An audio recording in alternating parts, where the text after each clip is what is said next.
70 के दशक के बॉलीवुड की बात की जाए तो राजेश खन्ना, अमिताभ बच्चन, धर्मेंद्र, विनोद खन्ना और जितेंद्र जैसे कई चेहरे अनायास ही आंखों के सामने आ जाते हैं। ऐसे कई चमकते सितारों ने अपने कदम ताल से बॉलीवुड को चकाचौंध किया था, मगर कई चेहरे ऐसे भी थे जिन्होंने शुरुआत तो बड़े जोरदार अंदाज में की, मगर धीरे धीरे वो समय की गर्त में कहीं खो गए। उन्हीं चेहरों में से एक चेहरा ऐसा था जिसे थोड़े से समय का राजेश खन्ना कहा जाए तो कुछ भी गलत नहीं होगा।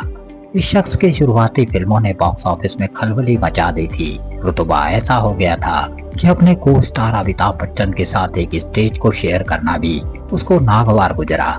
नमस्कार, सत श्री अकाल, आदाब। हिंदी सिनेमा की चमकदार दुनिया में चढ़ते सूरज को सलाम और डूबते सूरज से किनारा करने के किस्से जब जब सुनाए जाते हैं तो इस शख्स का नाम अनायास ही जुबान में आ जाता है, जिन्होंने एक दौर में अमिताभ बच्चन को छोटा स्टार कहकर उनकी बेइज्जती की और फिर अपने गुर्बत के दिनों में उसी अमिताभ बच्चन से छोटे से रोल के लिए प्रार्थना की और उनकी फिल्म में एक छोटा सा रोल किया। समय के गर्त में खो चुका ये सुपरस्टार कोई और नहीं, नवीन निश्चल है। नवीन निश्चल का जन्म लाहौर में एक बंगाली परिवार में हुआ। स्कूली शिक्षा पूरी होने के बाद उन्होंने मॉडलिंग में हाथ आजमाया और फिर 60 के दशक में दिल्ली में मिस्टर इंडिया का प्राइमरी राउंड जीतने के बाद फाइनल राउंड के लिए मुंबई पहुंच गए, जहां वो अपने पिता के अजीज दोस्त जाने माने फिल्म डायरेक्टर मोहन सहगल से मिले।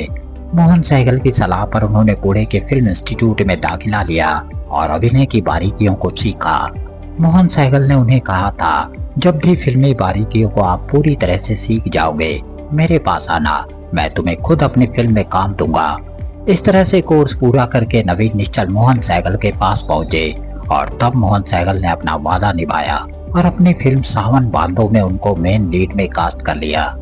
1970 में रिलीज हुई इस फिल्म ने बॉक्स ऑफिस में तूफान खड़ा कर दिया और नवीन निश्चल रातों रात स्टार बन गए। इंडस्ट्री के बड़े बड़े निर्माताओं की लाइन लग गई। उन्हीं दिनों राजेश खन्ना का स्टारडम भी आसमान पर था और वो एक के बाद एक हिट का कीर्तिमान बना रहे थे। जैसे जैसे हिट के नंबर बढ़ रहे थे, उनका रुतबा सुपरस्टार का बन चुका था और उसके साथ ही उनका घमंड भी आसमान छूने लगा। उधर 1971 में नवीन निश्चल की 5 फिल्में रिलीज हुई। बुड्ढा मिल गया, नादान, संसार, गंगा तेरा पानी अमृत और परवाना। इनमें से कुछ फिल्में सफल रही और नवीन निश्चल को लगने लगा कि वो सुपरस्टार बनने की राह में है। जहां राजेश खन्ना ने लगातार रिकॉर्ड हिट देकर अपने होश को खो दिया, वहीं चंद हिट के बाद ही नवीन निश्चल ने अपने दिमाग को 7वें आसमान में पहुंचा दिया और जल्दी इसका साइड इफेक्ट भी दिखने लगा। शूटिंग में लेट आना, साथ ही एक्टर्स को बेइज्जत करना, डायरेक्टर के निर्देशों को अनसुना करना, ये सब नवीन निश्चल और उनको झेलने वालों के लिए आम बात हो गई। परवाना में उनके साथ एक और एक्टर छोटी और नेगेटिव शेड की भूमिका में थे। ये एक्टर अपनी एक के बाद एक फ्लॉप फिल्मों से परेशान थे। इस फिल्म में इस एक्टर को बड़ी मुश्किल से रखा गया था। जी हाँ, हम बात कर रहे हैं अमिताभ बच्चन की। नवीन निश्चल का रवैया बाकी एक्टर्स की तरह अमिताभ के साथ भी अच्छा नहीं था। हालत ये थी कि एक बार फिल्म प्रीमियर पर अमिताभ के साथ नवीन निश्चल को फोटो शूट करने को कहा गया तो घमंड के आसमान पर सवार नवीन निश्चल ने अमिताभ के साथ स्टेज शेयर करने से मना कर दिया। हालांकि अमिताभ को इस तरह बेइज्जत करने वाले नवीन निश्चल पहले व्यक्ति नहीं थे। निरंतर फ्लॉप की मार झेल रहे अमिताभ इन सब के आदी हो चुके थे। फिल्म के रिलीज से पहले जब पोस्टर बनाए गए तो उसमें अमिताभ को छोटे से कोने में दिखाया गया, मगर उस छोटे से कोने में जब नवीन निश्चल ने अमिताभ का फोटो देखा तो उन्होंने निर्देशक को कहकर उनका वो फोटो भी हटवा दिया, क्योंकि उनका मानना था कि अमिताभ को लोग पोस्टर में देखेंगे तो फिल्म देखने नहीं आएंगे।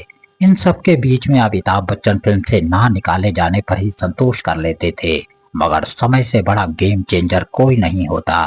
1973 में प्रकाश मेहरा ने जंजीर के लिए धर्मेंद्र के बाद राजकुमार को प्रपोजल दिया, मगर दोनों के इनकार के बाद अमिताभ को ये मौका मिला और उसके बाद उनके भी कैरियर की गाड़ी चालू हो गई। इधर नवीन निश्चल की फ्लॉप फिल्मों से उनका कैरियर डावाडोल चल रहा था और रही सही कसर उनके अक्खड़ मिजाज ने पूरी कर दी।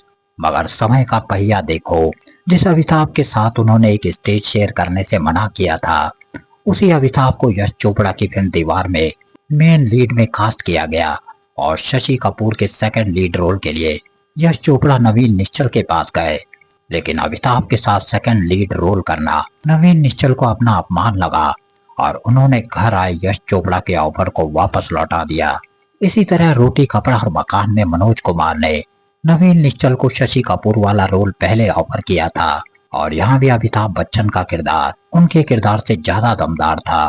तो नवीन निश्चल ये सब कैसे एक्सेप्ट कर सकते थे। कैरियर का डाउनफॉल लगातार जारी था और वो घर आए ऑफर को एक के बाद एक ठुकराए जा रहे थे। नतीजा ये हुआ कि उनके पास धीरे धीरे काम आना बंद हो गया, मगर उनके मिजाज में कोई फर्क नहीं आया। फिल्मों में आने से पहले नवीन निश्चल की शादी देवानंद की भांजी नीलू कपूर से हो गई थी, मगर शादीशुदा होने के बावजूद नवीन निश्चल की दोस्ती इस दौर की एक हीरोइन पद्मिनी कपिला से हो गई और दोस्ती इतनी गहराई कि साल 1976 में नवीन निश्चल और नीलू कपूर का तलाक हो गया। अच्छी खासी शादीशुदा जिंदगी टूटने के बाद अब वो पद्मिनी कपिला के साथ रहने लगे, मगर जिस पद्मिनी कपिला के लिए उन्होंने अपनी शादी को तलाक में बदला वही पद्मिनी प्रकाश मेहरा के पास चले गई और नवीन निश्चल तन्हाई के जंजाल में फंस गए। इधर उन्होंने अपनी शादीशुदा जिंदगी को खुद ही खत्म किया और उधर उनका फिल्मी कैरियर उन्हीं की वजह से डावाडोल हो गया। जब उनका गुजर बसर का संकट भी दस्तक देने लगा तो ऐसे में वो उसी अमिताभ बच्चन की शरण में गए जिन्हें उन्होंने अपने कैरियर के पीक में बार बार बेइज्जत किया था, मगर अमिताभ बच्चन ने उन्हें खाली हाथ नहीं लौटाया और अपनी फिल्म देश प्रेमी में उनको एक छोटा सा रोल दिया। हालांकि इस रोल के बाद उनके पास थोड़ा बहुत काम आना शुरू हुआ, मगर फिल्मी कैरियर को कोई खास उछाल नहीं मिला। बाद में उन्होंने छोटे पर्दे का रुख किया और वहां से उनको थोड़ा बहुत उम्मीद नजर आने लगी। 1996 में उन्होंने दूसरी शादी गीतांजलि से की और अपने भाई के घर में शिफ्ट हो गए, मगर इस रिश्ते में भी दिक्कत आने लगी। दोनों का झगड़ा कुछ इस कदर बढ़ा कि गीतांजलि ने सुसाइड कर लिया, जिसकी वजह से नवीन निश्चल को जेल की हवा तक खानी पड़ी। अब काम के नाम पर उनके पास इक्का दुक्का छोटा मोटा काम था और तन्हाई से भरी चूती हुई जिंदगी। 2011 में नवीन निश्चल को हार्ट अटैक आया और वो मौत के आगोश में समा गए। जाते जाते नवीन निश्चल की तलखियों भरी जिंदगी और मौत ने हमको कई सबक दिए। आज के वीडियो में इतना ही। वीडियो अच्छा लगा तो लाइक और शेयर करना ना भूलें और चैनल को सब्सक्राइब करें। अगले वीडियो में फिर से मुलाकात होगी। इजाजत।